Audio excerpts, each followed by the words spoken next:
네, 꿈과 사랑과 행복이 넘치는 와 우리에게 오신 여러분을 환영하고 축복합니다.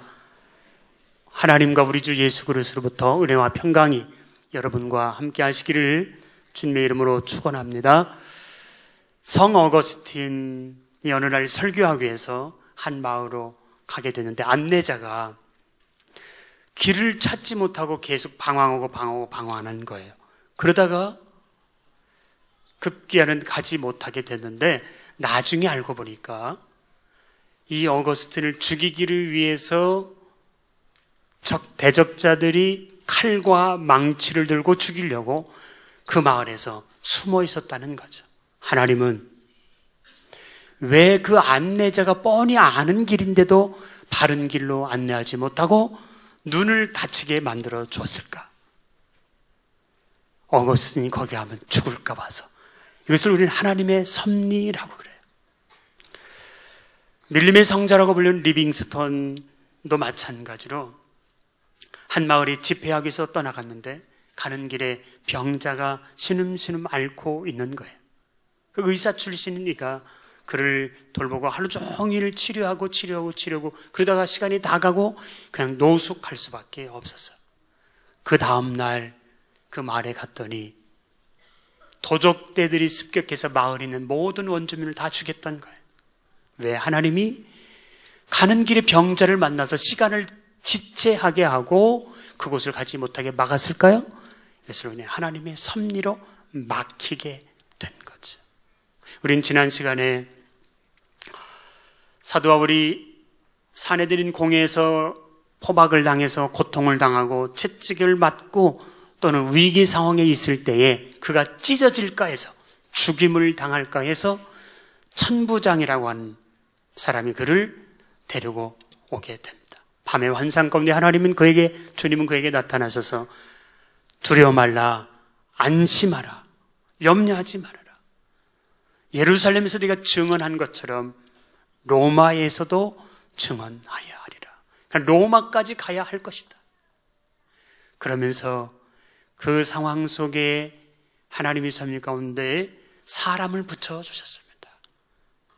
그 일련의 사건들이 오늘 본문의 말씀인데 우리 함께 16절을 누가 사도 바울을 암살하게 되고 누가 암살하게 되는 내용을 알게 됐는지 16절을 다 함께 읽겠습니다. 시작. 바울의 생질이 그들이 매복하여 있다함을 듣고 와서 영내에 들어가 바울에게 알린지라. 사도 바울을 죽이기로 맹세한 사람이 몇 명? 4명이 아니고 40명. 사도 바울을 죽이기 전에는 먹지도 않고 마시지도 않고 그렇게 맹세해서 서원한 사람들이 있었어요. 어떤 주석가들은 이것은 그 암살단을 지난번에 그 아나니아라고 하는 대제사장이 사도 바울을 죽이기 위한 계략으로 비밀 결사대를 조직한 것이다. 이렇게 말하는 분도 있어요. 우리가 이 땅에 살아가면서 직장에서 나를 괴롭히는 사람 한 명만 있어도 얼마나 힘들어요. 인간관계 속에서 나를 싫어하고 미워하는 사람이 혹 있으면 얼마나 그 가시 같겠어요. 여러분 직장생활, 가정생활 혹시 인간관계 속에서 어떤 가정은 시어머니가 너무 힘들게 하니까 시자만 들은 걸 다 싫다고 그래요. 반대로 요즘은 시어머니가 며느리 때문에 힘든 사람들이 있어요. 그 한 명 때문에 힘들어가지고 막 이렇게 비참한 지경에 빠지는 사람도 있는데 지금 사도 바울은 4명이 아니라 40명이 죽이기 전에는 우리가 먹지도 않겠다. 이런 결사대가 조직이 되고 또 그들의 음모 계획까지 꾸며져 있습니다. 그런데요, 이 사실을 누가 알게 됐습니까? 사도 바울의 생질이 알게 되었어요. 그래서 그 내용을 이제 천부장에게 보고하게 되는 것이죠. 우리가 이 땅에 살아가면서 확 막힐 때가 있습니다. 앞도 뒤도 좌도 우도 전후좌우 동서남북 모두가 다 막혀서 이제 끝장이다. 끝장났다. 나는 이제 도무지 아무것도 할 수 없다. 그렇게 자포자기의 상황에 빠질 때가 있어요. 그런데 눈을 들어 하늘을 보면 하늘은 뻥 뚫렸습니다. 하늘은 열렸어요. 요한계시록 3장에 보게 되면 하나님은 닫힌 문과 열린 문을 통해서 하나님이 닫으면 열 사람이 없고 하나님이 열으시면 닫을 사람이 없는 줄로 믿으시기 바랍니다. 안기부도 경찰청도 어떤 정보부대라 할지라도 하나님이 막으시고 하나님이 닫으시면 누구도 뚫을 수가 없어요. 또한 하나님이 열으시면 누구도 막을 수가 없어요. 역사상 애굽의 그 영향력 있는 애굽 제국이 이스라엘의 200만 명을 그냥 놔줍니다. 홍해가 막혔을 때 하나님은 홍해를 가르셔서라도 오늘날처럼 그렇게 과학이 발달돼서 다리를 놓고 그렇게 갈 수 있는 상황이 아니잖아요. 여리고성이 막고 있고 요단강이 막고 있고 아이성이 막고 있다 할지라도 성을 무너뜨리고 깨뜨려서라도 하나님은 가나안을 주시고자 하는 그 계획에 따라 이스라엘 백성을 인도해 가시는 거예요. 누구도 역대 제국도 정권도 공산당도 전제주의도 어떤 누구도 막지 못했습니다. 로마의 대박해 네로 또 수많은 10대 박해가 있는데요. 그 박해 속에 기독교는 다 몰살당하고 이 지구상에 없어지는 것 같았어요. 그 말발굽 아래 다 흩어진 것 같았어요. 로마가 당시 세계를 다 지배했잖아요. 그리고 기독교인을 다 잡아 죽였어요. 사자의 밥이 되게 하고요. 노예로 부려먹기도 하고요. 이 지구상에 완전히 끝난 것 같아요. 그런데요, 시간이 흘러서 그 땅에 베드로의 순교의 터에 베드로 교회가 세워졌고 사도 바울이 순교의 터에 바울의 교회가 세워져 있어요. 세계 가장 크고 아름다운 교회가. 그리고 그 나라가 그렇게 짓밟았던 그 나라가 다 국교로 바뀌어서 100% 예수 믿는 나라로 바뀌게 된 줄로 믿습니다. 누가 했죠? 총과 칼과 전쟁을 통해서 그 일을 이루었나요? 한 번도 싸우지 않았는데, 한 번도 그들이 칼을 들지도 않았는데 불구하고 사랑으로 이것을 막을 사람이 없었어요. 수많은 황제들이 정권이 교체되면서 그렇게 핍박과 압박과 사자의 굴에 던지고 했어도 아무도 막을 수가 없었어요. 이것이 역사잖아요. 우리 인생길에 혹시 앞길이 막혀서 칠흑같이 어둡고 긴 어둠의 터널을 지금 지나는 분 혹시 계시지 않습니까? 말할 수 없는 눈물의 골짜기를 통과하고 사업에 부도나고 직장에 실직을 당하고 억울함을 당하고 무시를 당하고 이 치욕적 사건들 속에서 도무지 나는 누구도 함께 된 사람이 없다. 그러나 주님은 우리를 위해서 십자가에 몸짓어 내어주신 그 하나님께서, 예수님을 주실 만큼 우리를 사랑하신 하나님께서 이 땅에 사는 날 동안 우리에게 모든 것을 선물로 주시지 않겠느냐. 주님은 하나님 우리에게 약속하고 계십니다. 로마까지 가야 하는 그 길, 로마에 가서 복음을 증거해드리는 이 하나님 위대한 사역, 아무도 막을 수 없었습니다. 아무도 막을 수 없었어요. 아무도 대적할 수가 없었어요. 하나님이 하시면 다 되는 줄로 믿습니다. 죽어서라도 또 다음 세대가 그 다음 세대가 하더라도 총과 칼을 안 들었음에도 불구하고 사랑으로 하나님의 위대한 역사는 십자가를 지면서 그 일을 이루었어요. 아무도 막을 수 없어요. 누가 그것을 막을 수 있겠습니까? 막는다면 그 사람은 하나님의 대적자가 되겠죠. 사랑하는 성도 여러분, 인생이 막혔다고 생각하십니까? 하늘을 바라보십시오. 하나님을 바라보시길 바랍니다. 하나님을 바라본다는 거 뭐예요? 기도와 말씀 가운데 나가는 거죠. 하늘 문이 열릴 때까지 기도하는 거예요. 하늘 문이 내 인생의 길이 열릴 때까지 기도하고 말씀을 찾는 거죠.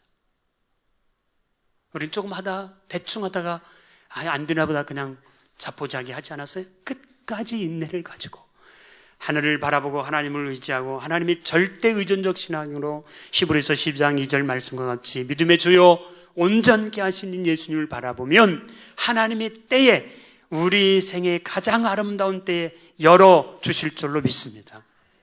그것을 기대하고 나아가는 거죠. 이것이 신앙.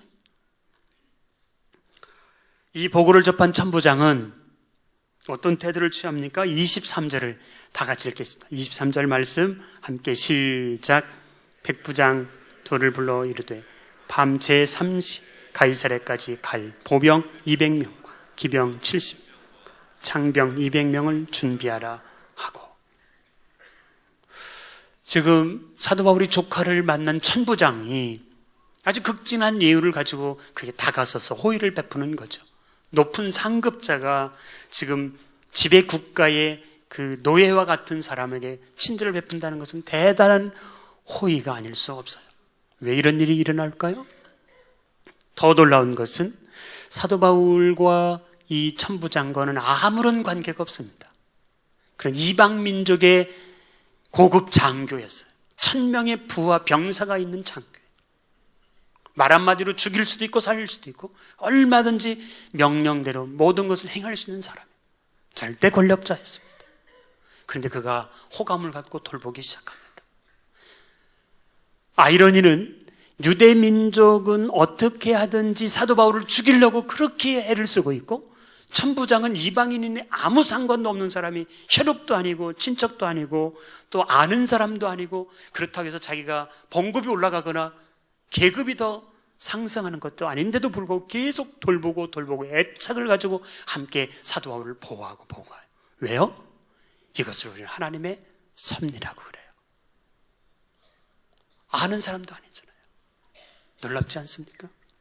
인생의 시련의 광야에 말할 수 없는 고민에 던져져 있다 할지라도 생명의 위협이 있습니까? 어떤 위기 상황이 있으신가요? 경제적 위기, 물질적 위기, 산업의 위기, 인생의 위기가 있으십니까? 하나님을 바라보면 하나님이 돕는 자를, 이렇게 천부장 같은 사람을 붙여주실 줄로 믿습니다. 이것을 우리는 인복이라고 그래요. 인복. 하나님 인복 주세요, 물건의 복을 주세요가 아니라 하나님을 기쁘시게 하는 일에 하늘 문이 열려질 때까지 금식하며 기도하며 말씀 가운데 가까이 다가설 때에 하나님은 돕는 자를 붙여주시든지 그 문제 해결의 실마리를 열어주든지 하나님의 방법으로 이렇게 일해 가십니다. 이것을 우리는 하나님의 섭리. 지난날 우리에게 가난이 있었고 고통이 있었고 아픔이 있었고 말할 수 없는 실패와 좌절 가운데 힘겨운 인생을 살아올 수 있었습니다. 돌아보니까, 예수님 안에서 돌아보니까 그것이 은혜였어요. 예수님을 알고 나니까 그것이 깨달아져요. 그것이 하나님의 섭리였음을 깨달아요. 그때 돈이 많이 주어졌더라면 교만할 수 있었거든요. 그때 내가 출세기를 달려갔더라면 또다시 어려움이 있을 수 있었기에 하나님은 적재적소에 아름다운 방법으로 지상의 것을 우리를 인도해 가셨더라는 거죠. 이 천부장은 두 가지 방법으로 특별하게 사도 바울을 돕습니다. 하나는 그의 호위병을, 병사들을 풀습니다. 40명이 죽이겠다고 덤벼드니까 자기 병사들 470명을, 기병 70명, 기마되겠죠? 또 창병 200명, 보병 200명. 당시 로마 병사들은 얼마나 막강한 힘이 있었어요? 사도 바울 한 사람을 지키고 보호하기 위해서 아주 둘러싸서 함께 가는 거죠. 얼마나 대단한 것입니까? 요즘은 용역을 몇 명만 사도 이게 대단한 돈일까요? 더군다나 경찰도 아닌 군인을, 국가적 전시 상황이 아니고는 군인이 동원돼서 국가적인 재난이나 기근이나 엄청난 사건이 아니고는 군인이 동원될 수가 없죠. 그런데 한 개인을 위해서 군인이 동원이 돼요. 한 사람, 두 사람, 10명이 아니라 500명 가까이. 천부장의 휘하장 그 병사 1000명 중에 500명을 그 안티노 요새를 지켜야 되는데도 불구하고 500명을 딱 떼어서 그를 보내게 합니다. 왜 이런 일이 벌어질까요? 또 밤 3시라고 하는데 이것은 오늘날로 환산하면 9시예요. 비밀리에 조급하게 어떤 해를 끼치지 않게 하기 위해서 낮에 동원시키지 않고 밤 9시에 그를 가이사랴에서, 이 예루살렘에서 가이사랴는 약 100km, 여기서 한 대전 정도 되나요? 걸어서 가려면 이틀 이상 가야 되는 거리죠. 호송의 방법도 대단합니다. 극진히 예우를 합니다. 죄수를 쇠사슬에 꽁꽁 묶어서 그냥 끌고 가든지 걷게 하든지 해야 되는 것이 아닙니까? 그런데 짐승에 태웠다고 말합니다. 하나님이 얼마나 기가 막힌 방법으로 이 사도 바울을 지금 로마로 인도해 가고 있습니까? 사도 바울은 로마에 가야 되는 꿈이 있었어요. 그리고 로마 황제 앞에서 이 복음을 증거해야 되는 하나님의 그 계획이 그를 통해서 이루어지길 원했던 거죠. 그가 앞길에 지금까지 사도 바울은 이렇게 진행될 줄 꿈에도 몰랐겠죠. 그런데 이 천부장이 나타나서 걸어가면 다리 아플까봐 짐승을 태워주고, 또 혼자 가면 외로울까봐 470명이 그를 호위하면서 지켜주고 있고, 각별한 방법으로 그를 보내면서, 또 하나는 이제 가이사랴에 있는 벨릭스라는 총독 앞에 보내게 되는데 편지 글을 씁니다. 그 편지 내용이 뭐예요? 이 사람은 죽일 만한 일이 없다, 결박시킬 만한 일도 없다, 감옥에 넣어야 될 죄도 없다. 다만 저들이 종교적인 율법에 의해서 문제가 있는 것이지 죄를 찾을 것이 아무것도 없습니다.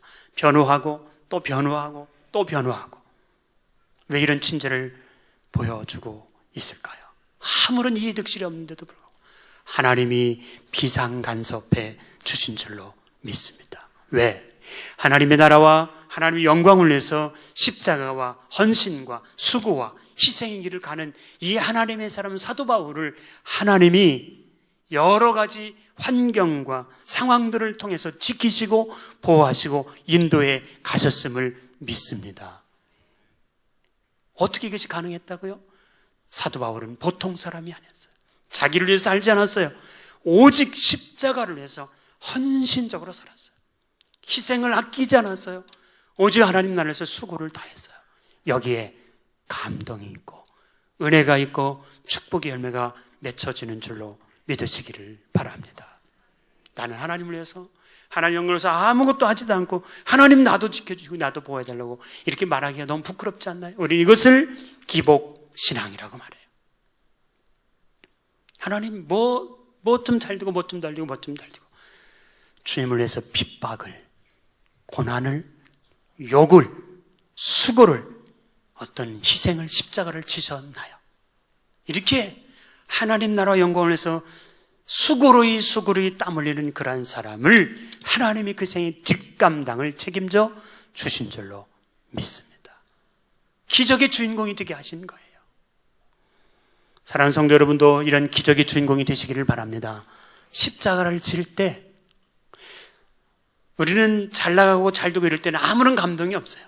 남다른, 남이 하지 않는 더 큰 십자가, 더 굳은 일, 더 힘든 일, 더 희생의 길을 걸어갈 때에 거기에 하나님이 임재 가운데 응원하시고 돕고 역사해 주시는 줄로 믿습니다. 하나님의 꿈을 가진 사람, 하나님의 위대한 사명을 가진 사람, 하나님의 위대한 역사를 이루기 위해서 헌신한 사람을 하나님이 이렇게 지켜주신다는 사실이에요. 하나님 복 주세요. 하나님 건강 주세요. 하나님 재산을 증식시켜 주세요. 하나님 우리 사업이 잘 되게 해주세요. 물을 구할 수 있어야. 그러나 내가 하나님 앞에서 어떤 헌신을, 어떤 희생을, 어떤 십자가를 지셨나요? 주님은 나 위에 몸버려 피흘려 다 나눠주셨는데 이게 먼저예요. 하나님 먼저 해주시면 내가 그렇게 하겠습니다 이렇게 생각하는데, 먼저 주님이 우리를 위해서 다 내어주셨잖아요. 이 사랑, 이 은혜를 깨달은 사람들이 순종으로 한 걸음 두 걸음 나가는 거죠. 요단 강물에 발을 내디딜 때 홍해를 갈라진 다음에 걷는 것이 아니라 홍해를 향해서 지팡이를 내들 때. 그래서 믿음은 바라는 것들이 실상이에요. 보이지 않는 것들이 실체라고 말씀하고 있어요.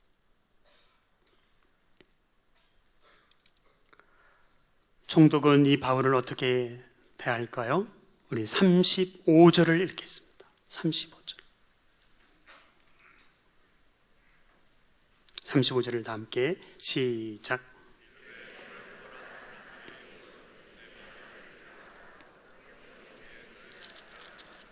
네, 24장 23절도 함께 읽겠습니다. 24장 23절 말씀입니다. 함께 시작.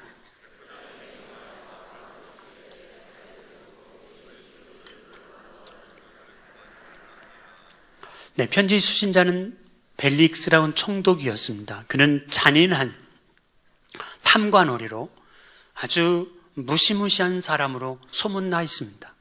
그런데 그가 사도 바울을 다른 사람들부터 감옥에 넣는 것이 아니라 지키고 안전하게 하고 더군다나 친구들이 방문할 수 있고 또 누가 가까이 하는 것을 금하지도 말고 사도 바울을 자유를 주라고 말합니다. 이 사람은 악독한 자로 소문난 악인이었어요.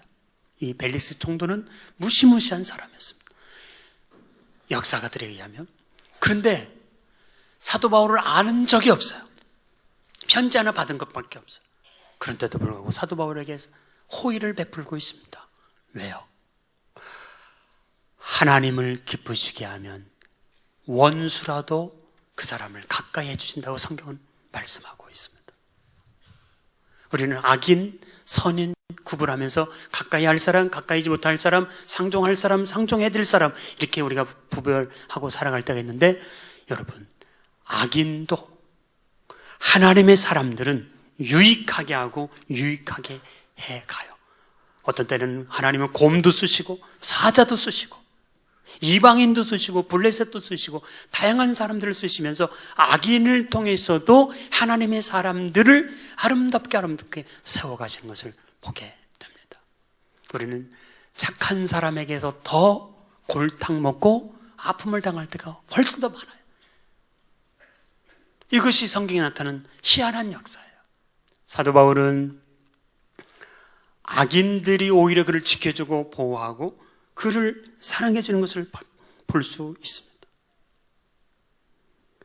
악인도 착한 대접을 하게 만드시는 것이 하나님의 섭리인 것을 믿으시기 바랍니다. 하나님이 나를 도우시면 악한 사람도 나를 돕게 되어 있어요. 하나님이 나를 돕지 않으시면 착한 사람도 나를 안 도울 수도 있다는 거죠. 인생의 문제가 삐걱거리고 힘들고 지치고 관계가 복잡한가요? 살아가는 것이 힘들고 수많은 파도같이 여러 가지 곤경에 처해 있으십니까? 하나님의 손에 달려있던 겁니다. 에스더를 왕으로 뽑은 아헤수로 왕은 아주 혹독한 왕이었어요. 그런데 유대인과 왕비에게는 얼마나 잘 대하는지 무엇을 가르쳐 주나요? 잠언 16장 7절은 이렇게 말씀하고 있어요. 함께 읽을까요? 시작. 사람의 행위가 여호와를 기쁘시게 하면 그 사람의 원수라도 그와 더불어 화목하게 하시느니라. 원수, 악한 자, 불평하게 한 자, 문제 있는 자, 그것이 문제가 아니라 내가 하나님을 기쁘시게 하면, 하나님 마음을 시원케 해드리면, 하나님 마음을 흡족하게 해드리는 일들을 이루면 하나님이 그 사람을 만져주시고 간섭하시고 나를 이롭게 하고 유익하게 해주는 이러한 일들로 만들어 가신다는 거예요. 할렐루야. 그래서 복된 인생은요, 자기 할 나름인 거예요. 자기 할 탓인 거예요. 우리는 소위 이것을 인권의 복이라고, 인복이라는 말을 하는데, 사람 좋은 사람을 만나는 복이 있습니다. 그것이 뭐예요? 내가 좋은 사람 많이 만나기 위해서 쫓아다니고 밥 사주고 커피 사주고 뭐 이렇게 도와주고 이거 물론 해야 될 일이기도 하지만 그보다 더 중요한 것은 하나님을 기쁘시게 하는 일에 내가 한 걸음 두 걸음 하나님 나라를 위해서 살아가면 원수라도 나를 유익하게 하고 이롭게 하고 더 좋은 일들을 만들어 간다는 것이 하나님의 말씀입니다. 이런 축복이 있기를 바랍니다. 나를 이롭게 해준 사람이 많은 거예요. 어떤 사람은 주변에 사람이 많이 끌고 따라요. 근데 어떤 사람은 늘 외로워. 사람 주변에 사람이 없는 사람이 있어요. 한번 스스로를 잘 점검해 보십시오. 나는 과연 하나님을 기쁘시게 하는 사람인가? 내가 왜 외롭고 힘들고 이렇게 인생이 복잡하고 얽히고 설켜 있는가? 하나님을 기쁘시게만 하면 하나님께서 열어주실 줄로 믿습니다. 하나님이 열어주시면 막을 사람이 없는 거예요. 누구도 막을 사람이 없어요. 이것이 신앙의 힘인 줄로 믿습니다. 이와 같이 하나님은 어떤 경우에도 사명자를 끝까지 지켜주시는 거예요. 저는 여러분 모두가 이런 신앙의 눈이 열려져서 한 걸음 한 번에 100m, 1000m를 달리는 것이 아니라 한 발자국만 믿음의 결단을, 믿음의 발걸음을 내딛게 되셔서 신앙의 주인공이 되시기를 바랍니다. 하나님은 사명자를 이렇게 지키시는 거예요. 사랑하는 성도 여러분, 때때로 우리 인생길에 예기치 못한 아찔한 순간들이, 생명의 위협적인 순간들이, 위기의 순간들이, 경제적인 결핍함이나 말할 수 없는 수치와 모멸감이나 또는 고통 가운데 던져져서 그래서 도무지 해결할 수 없다라고 이렇게 난제에 빠져 있는 분이 혹시 계시지 않습니까? 눈앞이 캄캄해지는 그런 슬픈 일을 당할 때가 혹시 있지는 않습니까? 우리 인생의 여정에는 예기치 않은 이런 일들이 다가올 때가 있어요. 돈 많은 사람도 가난한 사람도 많이 배우고 또 못 배우고 그것이 중요한 것이 아니라 인생의 길에 그런 것이 오실 수 있어요. 시편 121편 1절에서 6절은 여호와는 우리를 돕는 분이고 우리를 지키시는 분이고 낮에 해도 밤에 달도 상치 못하게 하고 너희 출입을 지금부터 영원토록 너희 영혼을 지키시리라. 돕고 지키고 함께 하시겠다는 약속을 주고 계세요. 이 은혜가 함께 하시기를 바랍니다. 우리 인생의 행복과 불행, 성공과 실패, 출생과 죽음, 인간에 든 모든 것들을 섭리하시고 유지 보존해 가시는 분 우리 하나님이십니다. 어떤 것도 우연이 없어요. 그 하나님을 의뢰하십시오. 다니엘을 사자굴에서 건지신 하나님께서 우리도 넉넉히 건져주실 줄로 믿습니다. 그의 친구 서드렉과 메섹과 아벳느고를 그 풀무불 이글거리는 그 불 같은 곳에서 건져주신 하나님이 우리의 하나님이신 줄로 믿습니다.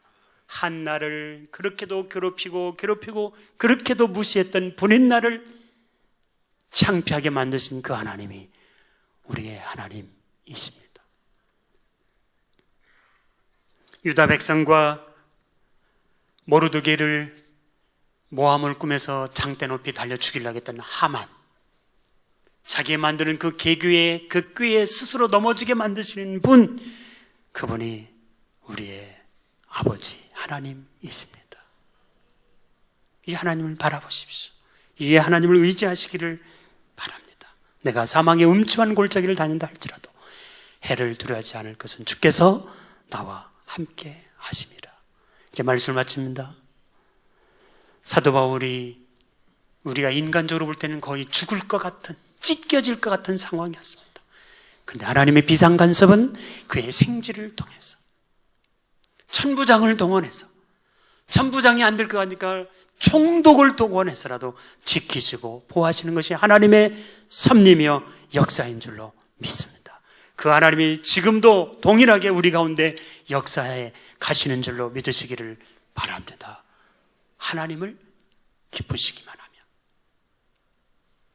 하나님이 내게 복 주시면 내가 기쁘시게 하겠습니다. 아니에요. 믿음이란 내가 먼저 하나님을 기쁘시게 하는 자리에 신앙의 한 걸음 두 걸음 나가는 거예요. 영혼을 살리는 일을 하나님이 제일 기뻐하십니다. 예수님의 이름으로 사랑과 선행과 섬김과 나눔으로 주님을 기쁘시게 하는 것, 이것이 주의 사역들입니다. 이런 사역에 헌신하셔서 하나님은 내 생의 뒷감당을 책임져 주시고 나는 하나님을 위해서 이런 기적의 주인공으로 살아가시기를 주의 이름으로 축원합니다. 우리 함께 찬양 드리겠습니다. 넘지 못할 산이 있거든 주님께 맡기시오.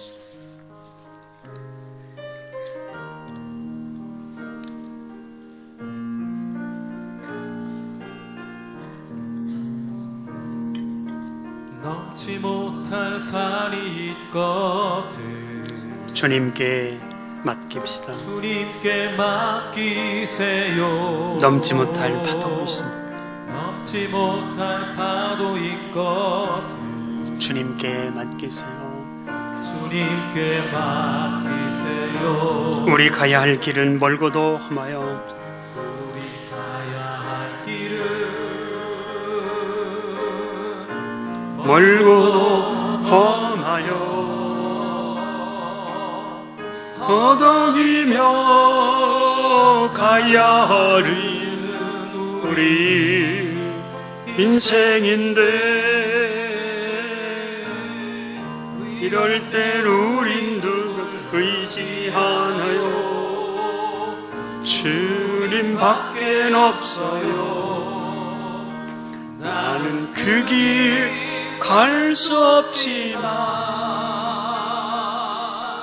주님이 되신가요? 참지 못할 분노 있습니까? 참지 못할 분노 있거든 주님께 맡깁시다. 주님께 맡기세요. 참지 못할 슬픔이 있습니까? 참지 못할 슬픔 있거든 주님께 맡기세요. 우리 살아갈 길이 눈물의 골짜기 내 힘으론 참지 못해 이 어느 길에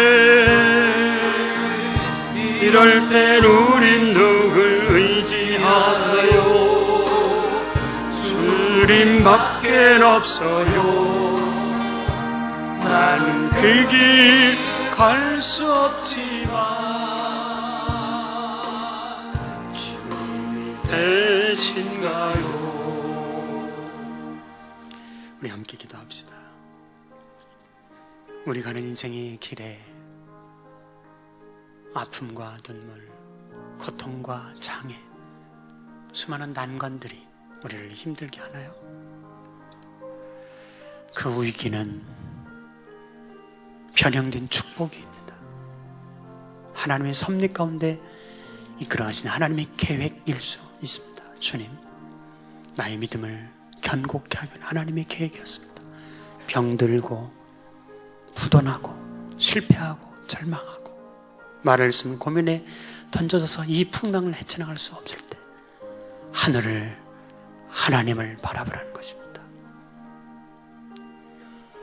동서남북 전후좌우가 꽉 막혀서 숨쉬기조차도 힘들 만큼 인생이 지치고 고달픈 분 계십니까? 주님 바라보고 일어납시다. 우리 고백과 다짐을, 결심을, 저는 하나님을 기쁘시게 한 것이 아무것도 없나요? 하나님을 기쁘시게 하면 하나님을 위해서 십자가를 지는 일로 나아가면 하나님은 감동도 축복도 기적도 베풀어 주시는데 너무 손익계산에 따라 믿음의 행동하지 못했습니다. 이제 믿음으로 살겠습니다. 믿음으로 살게 해주십시오. 우리 다짐과 고백을 하나님께 아뢰겠습니다. 함께 기도합시다.